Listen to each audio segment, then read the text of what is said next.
Welcome to the Social Influence Project.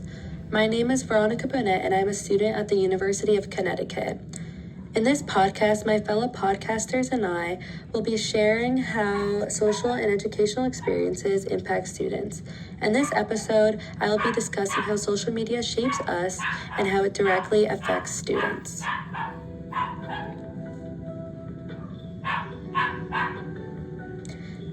Imagine waking up every morning and hating what you look like in the mirror, not because something is wrong with you, but because society has convinced you there is. Every Instagram post, every TikTok, every magazine, all screaming the same message that you're not enough. For millions of people, toxic media has turned into obsessive negative battles that affect their mental health and education and therefore their performance in school. Today, I will be sharing with you how social media affects students' self-worth and how that affects their learning and education. Most of us scroll through platforms like TikTok and YouTube without thinking twice, but we often overlook how these popular platforms quietly shape and reinforce harmful body images and standards for both men and women. In a recent film called The Substance, the film actually explores the effect of media on body image, where they detail how society equates beauty with success, pushing people to pursue extreme measures to conform to these unrealistic beauty standards. This film has brought a lot of attention to how the media and society push beauty standards on not just adults and celebrities, but onto children as well. Children, on average, spend 5 hours watching television per day and a collective average of 6 to 7 hours on various different forms of media combined. Reports state that over 60% of young girls are also actively trying to lose weight, despite the majority of these girls being in a normal weight range for the age and for their height. This ultimately leads to young girls and people overall trying to lose weight in reckless and detrimental manners, which ultimately leads to disordered eating and toxic beauty images, which affect the mind and body of adults and children, leading to them not being able to focus on the other parts of their life. Toxic media doesn't just affect how students view their bodies, it affects how they show up in school. When students are consumed by comparison or struggling with body image, it becomes harder to focus, to speak up in class, or even believe they are capable of their education and of success.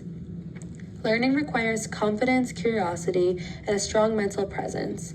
And because social media is replacing these qualities with insecurity and self-doubt, it is reflecting onto their poor performance in the classroom. Education shapes our futures, provides opportunities, and helps us grow into the people we want to be. Toxic media should be addressed, or the health and education of many individuals can become the cost. Some solutions that could possibly help address this problem include creating a positive and welcome school environment where all students feel safe, supported, and validated, especially in middle and high school. In addition to that, these schools could also incorporate education about disordered eating into health classes and ensure that lessons in nutrition and health are also shared and handled carefully and sensitively.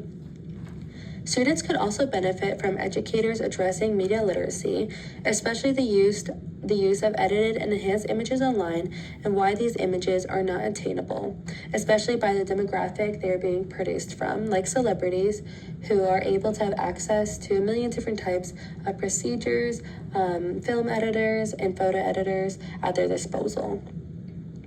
By learning these skills early in middle and high school, students are better able to be prepared for the next step in their life, whether that is a career or even college. During these steps, they will face even more independence, pressure, and exposure to toxic media. But with these possible solutions, they will have the tools to protect their mental health and stay focused on their education, which is really what matters.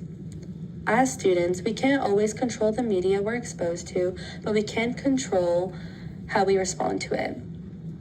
When various forms of media pressure us to think that our bodies are not enough, it affects our confidence, our focus, and our ability to learn.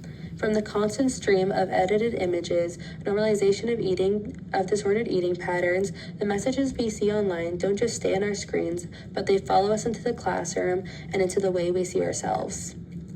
Moving forward, it's important that we become more critical of the content we consume, support media that promotes healthy bodies and healthy habits, and check in on ourselves and the people around us who may also be exposed to toxic media, especially children. Our worth is not defined by a number on the scale or by what we eat in a day. It is defined by our character and the potential we bring into our education and our lives.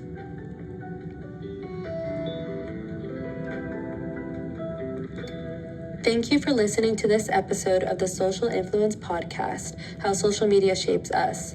In our next episode, Catalina will be sharing her episode on learning through connection. Thank you, and remember to stay influenced.